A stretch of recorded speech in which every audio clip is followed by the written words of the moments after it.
오늘 우리가 이 말씀을 읽어봤는데요.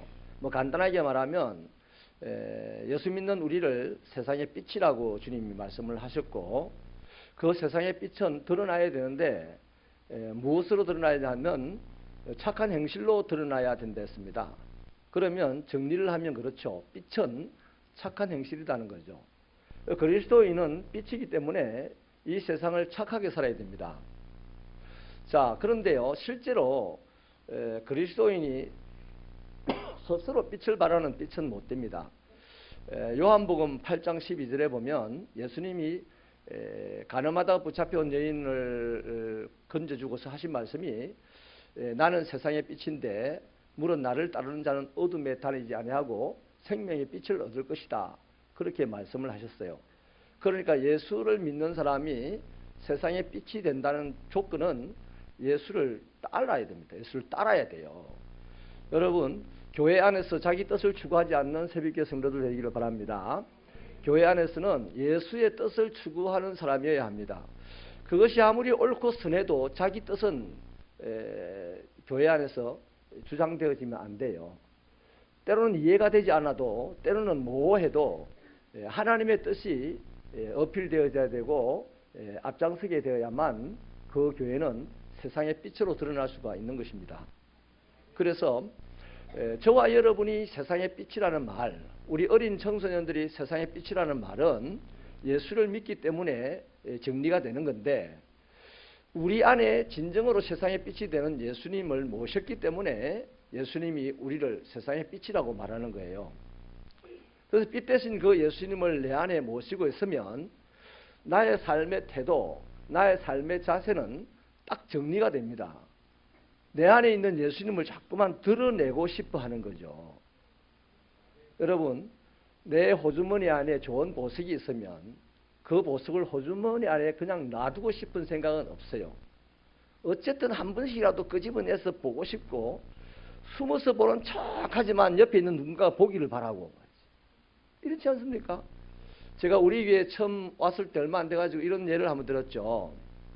어떤 그 할머니가 아들 집에 왔다가 이제 아들 며느리가 반지를 하나 해줘가지고 반지를 끼고 고향으로 돌아가면서 매표소에서 이제 표를 끊을 때, 야야 여기서 거제도까지 얼만데? 그러자 그 매표소 직원이 8,000원 그랬다는 옛날에 예를 한번 들었는데, 이 예화를. 그러니까 할머니는 아들 내외가 해주는 그 반지가 너무 좋아가지고 누군가에게 자꾸만 드러내야 돼요. 저 할머니는 복도 많다, 뭐 이런 소리를 듣고 싶은 거죠.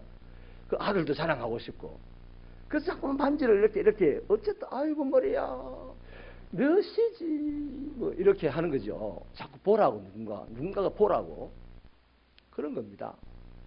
그렇다면 그 아가씨도 화가 나가지고 니만 있나 나도 있다 금리 항상 8,000원 했단 말이죠. 이게 사람입니다. 사람. 우리 예수의 사람이에요. 예수의 사람. 질문을 드리겠습니다. 새벽기도 성도 여러분, 여러분 마음속에 예수님이 계십니까? 여러분 예수님이 정말 이 세상 무엇보다도 귀하십니까? 그러면 나는 그것이 진심이라면 그런 사람은 언제나 어디서나 누구 앞에서든지 내 안에 있는 그 아름답고 좋으신 예수를 드러내고 싶어 하는 거예요. 그게 빛입니다. 그게. 내 안에 비친 이 예수를 어둠이 내가 가로막지 아니하고 나를 확장 열어놓고 내 안에 계신 예수님을 자꾸만 드러내려고 하는 이것이 실행되어질 때에 우리는 세상의 빛이 돼가지고 이 어둠을 밝히게 되는 거예요. 할렐루야. 그러면 새벽교회 저와 여러분은 이 세상의 빛입니다. 원래 빛이었지 아니고 원래 예수님이 빛인데 그 예수님을 우리 안에 품고 사니까 내 안에 있는 예수님을 자꾸 드러내고 싶어서 우리는 빛이 된 거예요. 할렐루야. 이 개념을 꼭 가지고 신앙생활 하십시다.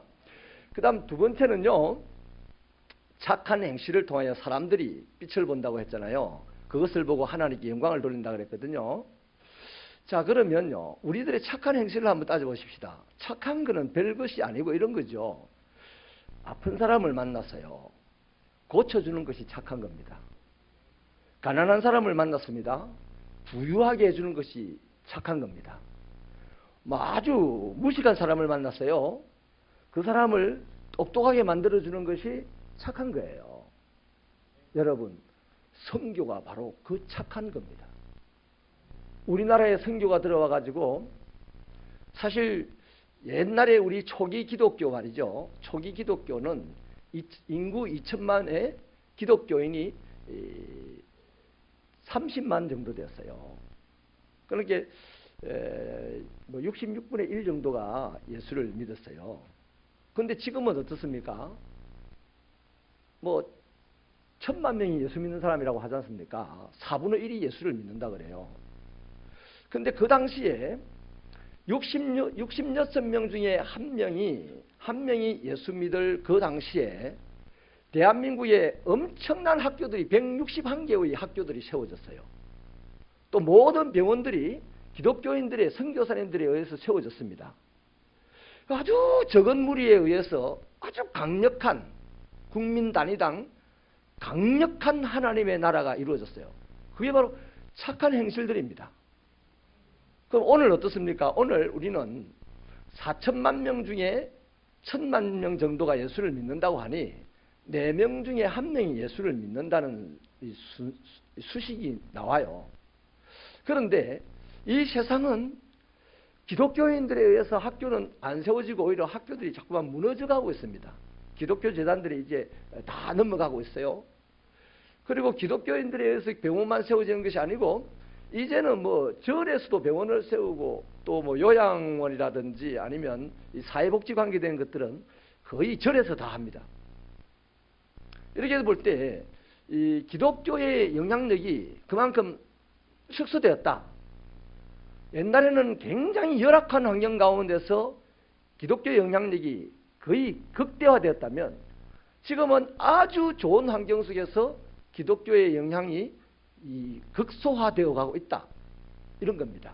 그러면 그 안에 뭐가 드러납니까? 증거가 되는 거죠. 따라합시다. 기독교인들이 착하게 살지 않았구나. 없습니다. 예수님이 전능하신 분이고 그 예수님을 모시고 있는 사람이 착하게 살기 위해서 가난한 자를 부유하게 만들려고 하면 내 안에 정력 있는 예수가 나를 부유하게 만들어 줄 겁니다. 또 내가 착하게 못 배운 사람을 부유하게 지혜로운 사람, 배운 사람으로 만들어 주려고 노력하면 전능하신 예수께서 나로 하여금 교육기관을 설립하는 자가 되게 하실 겁니다. 여러분, 이런 일들이 이제 우리 한국 사회에서 편만한 상태에서는 그냥 다 정리가 되었습니다. 이제는 경쟁을 할 수밖에 없어요. 그런데 열악한 선교의 현장에 가면 아직도 기독교 유치원이 써야 되고 기독교 학교가 써야 되고 기독교 병원이 써야 되고 어마어마하게 예수의 착한 행실을 드러낼 때가 많이 있어요. 그러면 우리 세비교회 어린 자녀들이 이 단기 선교라는 것을 통해서 그냥 니 공부 열심히 해가지고 부자 되라. 세상이 지금 가르치는 거는 그건데 우리 기독교의 양식대로 착한 행실을 가르치게 되면 그 현장에 가서 가난한 사람들을 보면서 나 이 사람들을 부유하게 만들어줘야 되겠다. 예수님, 저 사람들을 부유하게 만들기 위해서 나는 무엇을 해야 되나요? 이러면서 비전이 만들어지는 거예요. 저렇게 배우지 못한 사람을 위해서 나는 무엇을 해야 되나요? 이렇게 비전이 만들어지는 거예요. 저는 캄보디아에 지금 몇 번 다녀오면서 내 마음 안에 강력하게 이 가슴을 아프게 하는 것이 있습니다. 실컷 예수를 믿었는데 그 가족이 하나 죽으니까 도로 다 절에 가버려요. 기독교 장례식장이 없어요. 장례식장이 다 절에만 있으니까 절에 가야 장례를 치를 수 있습니다. 그 절에 가니까 가족 중에 한 사람은 한 달 동안 중이 돼야 되고 그러면서 절 설법을 계속 듣다 보니까 죽은 사람이야 천국 갔겠지만 어디서 장례를 지내든 말든지 천국 가지만 살아있는 그 가족들이 예수를 잘 믿다가 그냥 절로 속속속 빨려가 버리는 거죠. 너무 가슴이 아픕니다. 그래서 우리가 선교의 이 지경이요, 교회만 세우는 것이 아니라 학교도 세우고 유치원도 세우고 병원도 세우고 장례식장도 세우고 할 일이 너무나 많습니다. 이렇게 하는 모든 일들이 뭐다? 한마디로 말해서 착한 행실입니다. 세상은 나 잘되라고 공부시키고 나 잘되라고 건강하게 만들고 나 잘되라고 좋은 직장 가게 만듭니다. 그러나 하나님은 나 잘되라고 그런 거 주시는 분이 아니에요. 온 세상을 평균케 하시는 분이 하나님이십니다. 그래서 저 가난한 사람들에게 너희들이 부유함을 나눠주라. 그러려면 너는 부자가 되어야 된대. 저 병든 사람을 너는 치료한 사람이 되어라. 그러려면 너는 공부 잘하는 의사가 되어야 된다. 그래서 우리 아이들이 이렇게 해외에 다녀오고 또 다녀오고 하면서 선교사님과 또 교사와 지도교역자와 인솔자들에 의해서 또 그 나라의 열악한 환경들을 보면서 내가 어떻게 살아야 되겠다. 적어도 저는 어릴 때 그랬습니다. 나 공부 잘해서 부자 돼야지. 이 생각밖에 안 했어요. 그런데 실제로 지나고 보니까 그렇게 큰 부자도 안 됐어요. 근데 제가 아쉽고 후회스러운 게 뭐냐면 그 어릴 때부터 예수님, 나는 커서 저 가난한 사람들을 부유하게 만드는 사람이 되고 싶어요. 이런 마음을 가지고 쭉 자라왔다면 지금 아마 큰 부자가 되었을 거라고 믿습니다. 제가 목사가 되고 보니까요. 세상을 사는 방식을 좀 더 알겠어요.